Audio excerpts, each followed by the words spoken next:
Comme un air de vacances, c'est avec la piscine Jambron en perspective que la ville de Grenoble a dévoilé le programme de l'été 2018, même si pour le grand bain, il faudra attendre samedi. Si tu veux, je te donne un rein. Après lui avoir offert son cœur il y a 50 ans, c'est un autre organe que cette habitante de Visil a proposé à son mari. Pourtant, au départ, il n'était pas compatible. Adieu la Pro D2, bonjour le Top 14. Le FCG a repris l'entraînement ce matin. Des anciens et quelques nouveaux grenoblois qui doivent se remettre à l'exercice après plusieurs semaines au vert. Bonsoir à tous, ravi de vous retrouver dans ce JT du jeudi 21 juin 2018. Toutes les heures à partir de 18h, l'essentiel de l'actualité du Grand Grenoble en moins de 10 minutes. La journée va être longue. Le solstice d'été nous promet d'ailleurs la journée la plus longue de l'année. C'est celle qui a été choisie il y a 37 ans pour célébrer la fête de la musique. Certains dans les rues de Grenoble n'ont d'ailleurs pas attendu le début de la soirée pour pousser la chansonnette et gratter quelques notes. C'est aussi la date qui donne le coup d'envoi des festivités de l'été de la ville de Grenoble. Et par ces fortes chaleurs, quoi de mieux que de se donner rendez-vous à la piscine Jambron pour détailler le programme. Et il y a du neuf. La même ligne artistique. Les nouveautés, c'est surtout cette année autour de l'été au parc. L'été au parc, c'est le fil rouge de l'été à Grenoble. Et cette année, il y aura un grand chapiteau sur l'été au parc avec chaque semaine une compagnie différente qui fera des animations autour du cirque et des spectacles le soir. Et cette année, c'est les 20 ans du cabaret frappé, donc il y aura une ambiance particulière. On est sur la 3e année en gratuit, complètement gratuit au cabaret frappé avec la grande scène que les Grenoblois connaissent maintenant. En tout cas, ça a très bien marché les 2 dernières années. Évidemment, on est tributaire du temps, puisqu'on est sur de l'extérieur. Donc, quand il fait beau, c'est vraiment une superbe ambiance. Il y en a pour tous les goûts. Donc, c'est avant tout un public grenoblois qui connaissent le jardin de ville l'été, qui connaissent le cabaret frappé. Mais bien sûr, avec tous les passages que nous avons sur Grenoble l'été, c'est ouvert à tout le monde. C'est des budgets conséquents, évidemment, mais nous travaillons sur des lignes budgétaires qui sont contraintes. Et les budgets n'ont pas évolué depuis l'année dernière.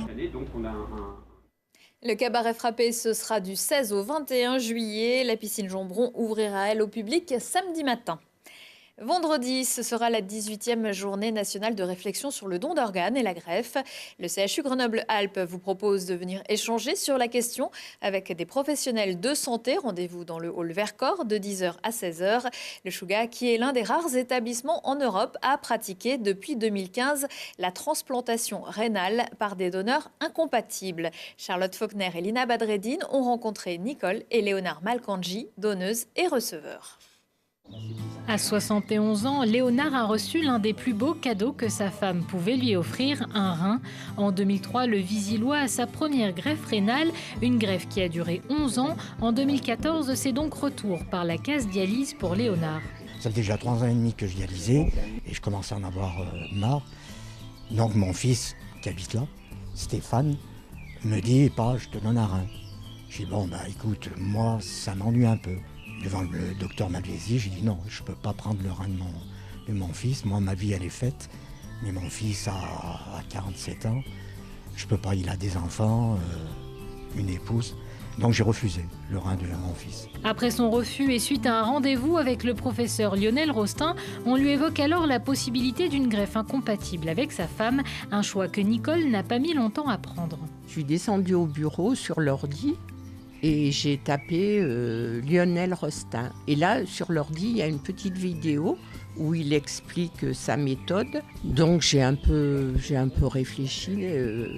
Puis je suis montée, je suis remontée à la maison. Je lui ai dit, si tu veux, je te donne un rein. Et la machine s'est mise en route. Recevoir le rein de sa femme, un cadeau inestimable pour Léonard. Bon, je lui ai bien dit, tu réfléchis, hein, parce que bon, c'est quand même... Non, c'est tout réfléchi, je suis d'accord. Donc j'ai revu le professeur Rostin, mais il m'a fallu me préparer pendant 1 mois pour essayer de m'approcher un peu plus de la compatibilité de mon épouse. Mais je crois que c'est là où j'ai le plus souffert, mais bon, ça s'est bien passé quand même. Mais ça a été... ça m'a quand même travaillé. Hein, parce que je me suis dit, s'il arrive quoi que ce soit à mon épouse, là, je m'en voudrais toute ma vie, là. Plus de 6 mois après l'intervention, ils se portent bien tous les deux malgré quelques coups de fatigue. Et s'ils ont décidé de raconter leur histoire, c'est pour que cette opération devienne plus connue du grand public. Et l'un des médecins néphrologues qui a suivi le couple, le docteur Malvesi, sera l'un des invités du prochain numéro de Check-up à suivre à partir de jeudi prochain à 21h15. Un seul ticket pour 2 réseaux de bus. Les usagers en ont rêvé. Le SMTC et le Grésivaudan, gestionnaire de transport urbain, l'ont fait. À compter du 1er septembre, certaines dessertes évoluent. La ligne Proximo 23 de Visil-Saint-Martin d'Air Campus sera prolongée de 5 arrêts sur Saint-Martin-d'Uriage. Et la ligne G2, domaine Montbonneau-Mélan, ira jusqu'à l'arrêt des Béalières à Mélan pour assurer une correspondance directe avec la ligne C1 du SMTC. Et ce n'est qu'un début.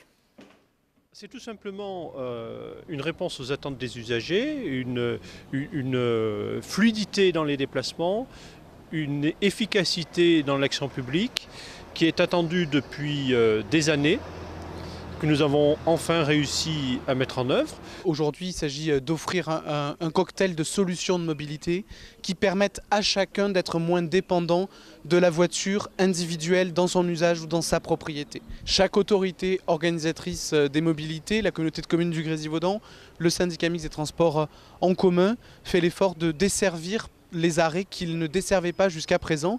Ça nécessite des aménagements d'arrêts parfois et nous les ferons d'ici septembre. Ça nécessite du renfort d'offres porté par chacune des autorités organisatrices des mobilités de manière transparente, c'est-à-dire sans modification pour l'usager autre que sa possibilité de monter dans le bus dans des arrêts où il ne pouvait pas monter avec son titre de transport habituel là où il avait besoin d'un autre titre de transport précédemment. Des propos recueillis par Julie Ségala. D'autres lignes devraient être prolongées à l'horizon 2021, comme la Chrono 1 jusqu'à Montbonneau. Des travaux d'études préliminaires sont également en cours concernant la construction de pôles d'échange à Domaine et au Sablon. C'est déjà la rentrée pour le FCG. Après avoir bien fêté la montée en top 14 et mis 5 semaines de repos pour s'en remettre, les joueurs et le staff étaient de retour jeudi à l'entraînement au stade Lesdiguières. Lucille Dailly les a suivis. L'effet reprise, le revoilà. Après les vacances, le rictus est toujours le même quand vient l'heure de remettre la machine en route. Et ce n'est cette fois qu'un petit tour de chauffe sous le cagnard de Lesdiguières. Le FCG retrouve ses repères, rencontre ses nouveaux camarades, mais réalise l'ampleur du travail pour les 3 semaines de préparation physique à venir. Ouais, c'est compliqué. Ouais. Là, on est attaqué par un test déjà rameur. Demain, il y a un test de course. Ça va être dur. Ouais. Ça pique déjà un peu parce qu'il faut remettre l'organisme en marche. Du coup, c'est compliqué. Sauf que cette fois-ci, la grimace se confond avec le sourire. Rarement, l'ambiance n'avait été aussi joyeuse un jour de reprise. Car alors qu'ils ont gagné le droit de jouer dans l'élite, les joueurs ne cachent pas leur plaisir de forcer un peu plus pour performer en top 14. Ça va être ma première saison en top 14, donc j'espère accrocher le plus de matchs possible. Mais après voilà, quand on regarde le top 14, on va jouer presque que des stars, des gens que j'ai vus à la Coupe du Monde. Picamol pour moi c'est mon idole, jouer contre lui ça va être, si j'ai la chance de jouer contre lui ça va être juste incroyable. Donc voilà, c'est sûr qu'on est tous, nous en tout cas les jeunes, on est tous excités de commencer la saison dans ce championnat.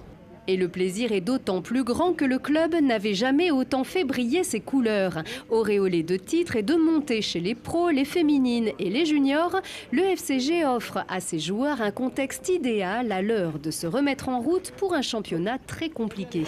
L'année dernière, moi, quand je suis arrivé, le club sortait d'une saison difficile. Je pense qu'il a réussi à relever la tête très vite.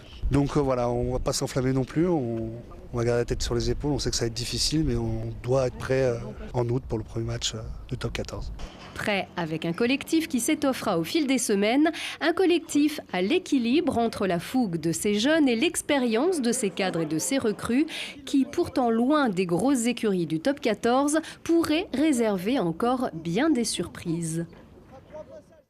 Et le FCG disputera un match amical le 17 août à 19h à Lesdiguières contre les Italiens du Zèbre. Ce sera une semaine avant la reprise du top 14. À 19h15, 20h15 et 23h15, si on parlait, aujourd'hui avec Thibault Leduc, vous écouterez les revendications du syndicat des ukulélés.